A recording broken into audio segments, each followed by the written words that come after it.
para magkasundo kung ano baga. Pero nakikita dito yung tinatawag, pabor sa iyo ang korte, panalo ka. Dahil ay, it's like all the documents you will show authenticated. Okay? Narito ang tinatawag na the Four of Swords. Yan, ha? Okay. Pag sinabi mong the Four of Swords is, wait muna, ha? A relationship. Okay? Meron ditong tinatawag na single or sabihin na nating diborsyada, separada, baka byuda. Okay? So, ibig sabihin, mag-isa lang siya, nakatira sa bahay, di ba? Ano nangyari?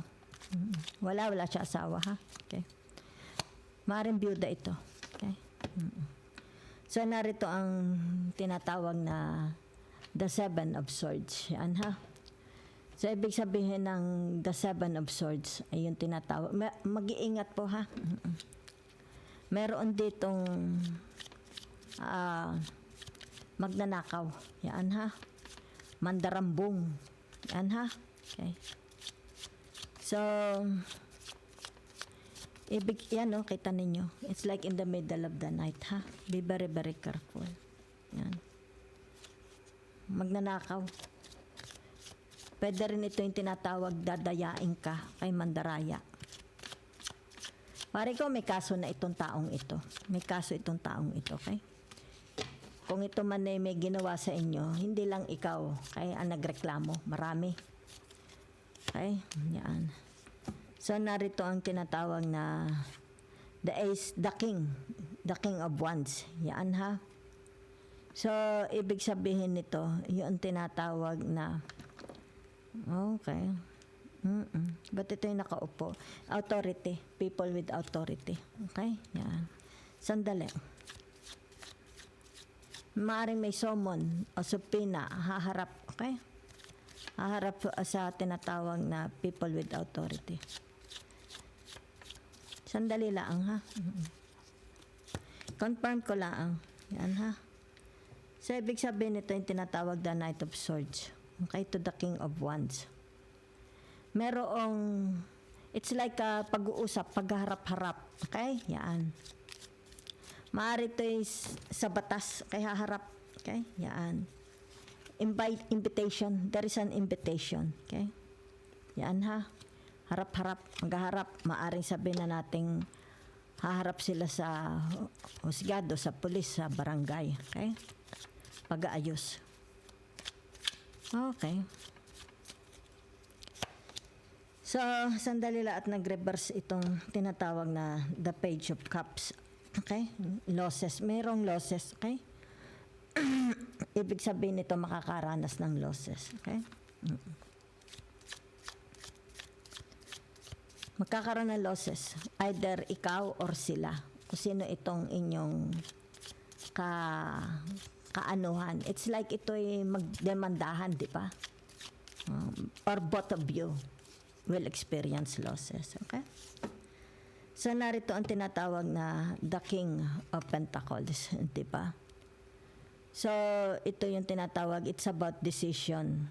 Yan, ha? Ito yung tinatawag na, hindi ko alam kung opposition or, pag sinabi mo kasi ito, di ba? It's about, sabihin na nating Supreme Court magde-decide. Okay? Siya magde-decide. Yan, ha? Kung sino ang papanigan. Yan, ha? Gemini. Okay? Sino ang papanigan. So, that's it, I see, ha? Kanino ibibigay. Okay? It's like sino ang papaboran.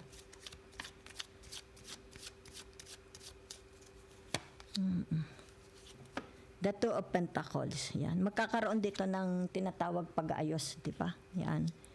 It's like this person has to give in. Yan, ha?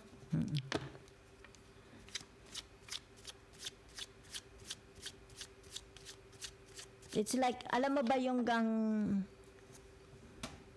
yung coins, toss, di ba? Ito-toss na ganyan ang coins, di ba? Sino panalo? Yan, oh.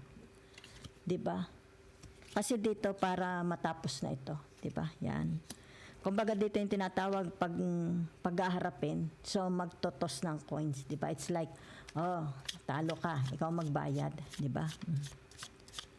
It's like agila mata or agila, something like that, di ba? Okay. Maraming involved, ha? Okay. Ano ito? It's like ito'y kasuhan, di ba? So ibig sabihin nito, narito ang tinatawag na the King of Wands, okay? Ibig sabihin nito hukom, ang hukom, yan ha.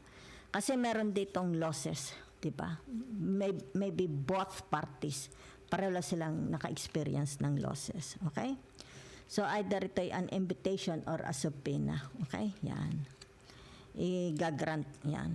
So, ibig sabihin nito, yung tinatawag na maybe it needs a lawyer. Lawyer na ha? Lawyer to lawyer na ito. Yan ha?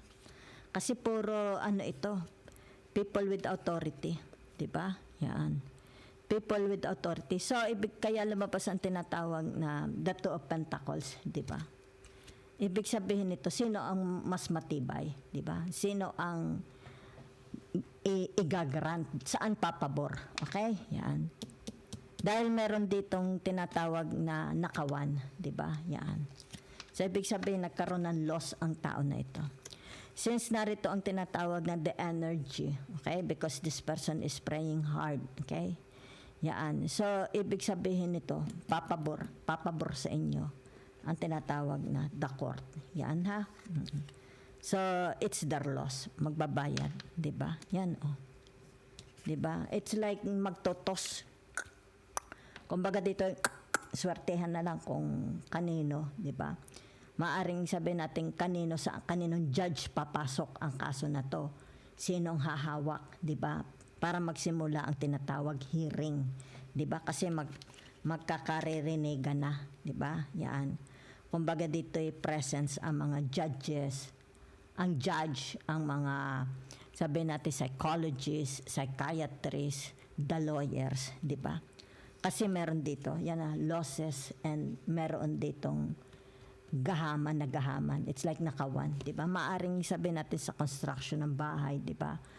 Or sa lupa, sa sabihin na nating maaring hindi nagkabayaran sa lupa or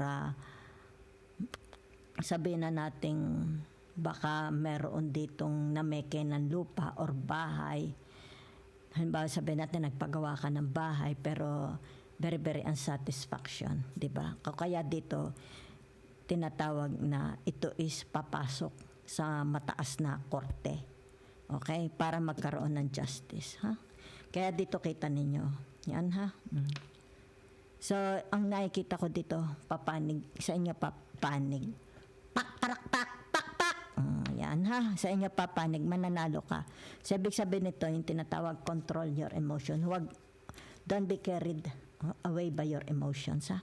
Panatilihing kalmado. Yan, ha? Sa inyo po papanig. Panalo ka. Panalo ka! Panalo ang manok! Thank you.